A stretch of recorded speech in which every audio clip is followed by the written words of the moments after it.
Ce film transforme l'érotisme en cauchemar. Bonjour, bienvenue au Café du Cinéma et je continue mon défi de regarder tous les Lions d'Or de la Mostra de Venise depuis le début et aujourd'hui on parle du gagnant de l'année 1967 qui est Belle de jour de Luis Buñuel.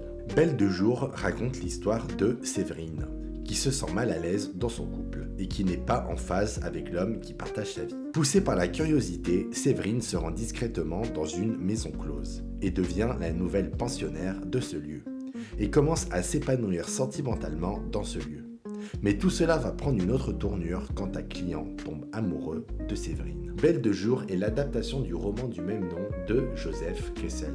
Dans le film, les vêtements de Catherine Deneuve sont faits par le grand maître couturier Yves Saint-Laurent. Le titre du film est une métaphore d'une fleur qui s'ouvre uniquement le jour et se referme le soir. Buñuel y voyait une métaphore parfaite pour Séverine, qui ne s'épanouit qu'à travers ses escapades diurnes à la maison close, tout en restant figée le soir dans sa vie bourgeoise. Ce double sens souligne déjà, dès l'affiche du film, le thème central. Une femme qui vit pleinement uniquement dans un cadre secret et hors norme. Buñuel a décidé de filmer les scènes érotiques comme des scènes de malaise et non pas comme des scènes de plaisir intense. Il n'y a pas de musique, on ne voit rien. Le but était de briser toute tentation d'excitation chez le spectateur. Cette froideur volontaire servait à rappeler que ce qu'on voyait relevait du fantasme mental de Séverine et non d'une représentation réaliste du sexe.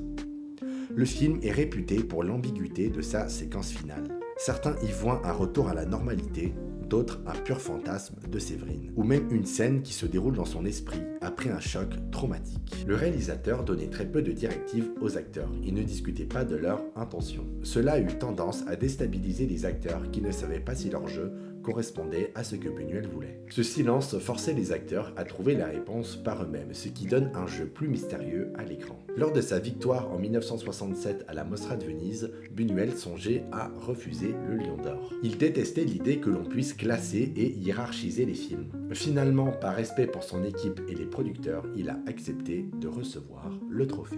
Voilà, c'est sur le refus de Buñuel de hiérarchiser les films que je vous invite à découvrir Belle de jour de Luis Buñuel. Pour ma part, je vous souhaite une bonne journée et j'espère vous revoir bientôt au Café du Cinéma.